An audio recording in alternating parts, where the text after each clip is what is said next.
একটি আমল আছে ভাই, যে আমলটা এত বিশাল আমল যে কয়েক মিনিটে আপনি হাজার হাজার বছরের রোজা রাখা, নফল সিয়াম পালন করা, হাজার বছর নফল সালাত পড়া, নফল নামাজ পড়ার সওয়াব কয়েক মিনিট আপনি অর্জন করতে পারবেন।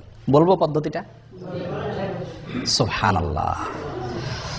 নবী সাল্লাল্লাহু আলাইহি ওয়াসাল্লাম বলেন, মান গাসসালা ইয়াউমাল জুমআতি ওয়াগতাসাল ওয়া বাক্কারা ওয়াবতাকার ওয়া মাশা ওয়া লাম ইয়ারকাব ওয়া দানা মিনাল ইমামি ফাস্তামা ওয়া লাম ইয়ালগু।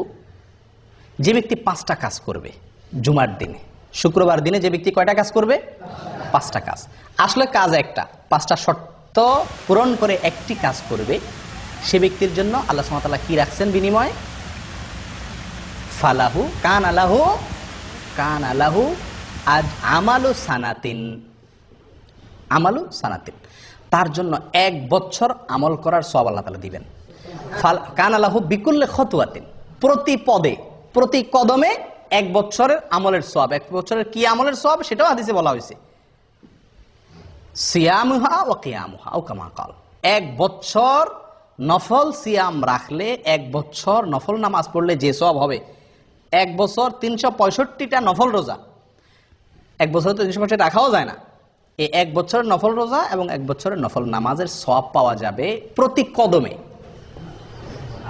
জুমার দিনে আপনার বাসা থেকে মসজিদে আসতে কত কদম দূরত্ব আছে সেটা আপনি যদি ধরেন 100 কদম দূরত্ব থাকে, এরকম তো আমাদের সবার এর বেশি থাকে, বরং 100 কদম দূরত্ব থাকে, আর 100 কদম হেঁটে আপনি মসজিদে আসছেন, 5 শর্ত পূরণ করে আপনি মসজিদে আসছেন 100 কদম পূরণ করে, তাহলে ওই জুমার দিনে ওই কয়েক মিনিট যে আপনি হেঁটে আসলেন, তার বিনিময়ে আপনি 100 কদমের বিনিময়ে কত বছরের নফল রোজা সওয়াব পাইলেন? 100 কদমের বিনিময়ে 100 বছর নফল রোজা, 100 বছর নফল সালাতের সওয়াব পাইলেন ওই কয়েক মিনিটে। একটু চিন্তা করে দেখেন, 1 জুমা যদি এরকম হয়, 4 জুমা মাসে, 5 জুমা মাসে হয়, তাহলে আপনি 1000 বছরের আমলের সওয়াব তো শুধুমাত্র 1 মাসে আপনি কামাই করতে পারেন, এভাবে সারা জীবন।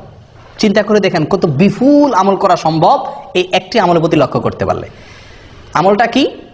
জুমার দিনে গোসল করা সুন্দর করে, আগে মসজিদে আসা, আগে উঠা এবং মসজিদে আগে আসা।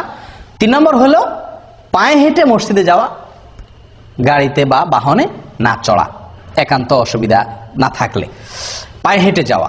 4 নম্বর হলো ইমামের কাছাকাছি চলে যাওয়া, দূরে না বসা, সামনাসামনি বসা, কাছাকাছি বসা। 5 নম্বর হলো মনোযোগ দিয়ে খুতবা শোনা, কোনো অনর্থক কথাবার্তা না বলা। কয়টা শর্ত? 5টা শর্ত।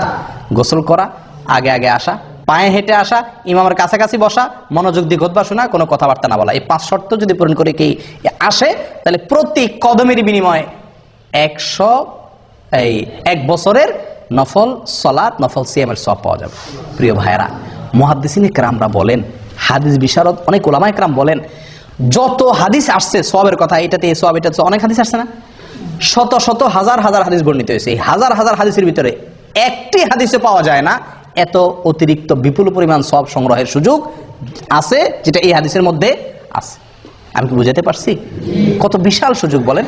আফসোসের বিষয়, শুক্রবারে আমাদের ডিউটি নাই, এই জন্য আমরা অনেকে ঘুম থেকে উঠি বরং আরো দেরিতে, ফজর ওই দিন বরং পড়াই হয় না মসজিদে অনেকের।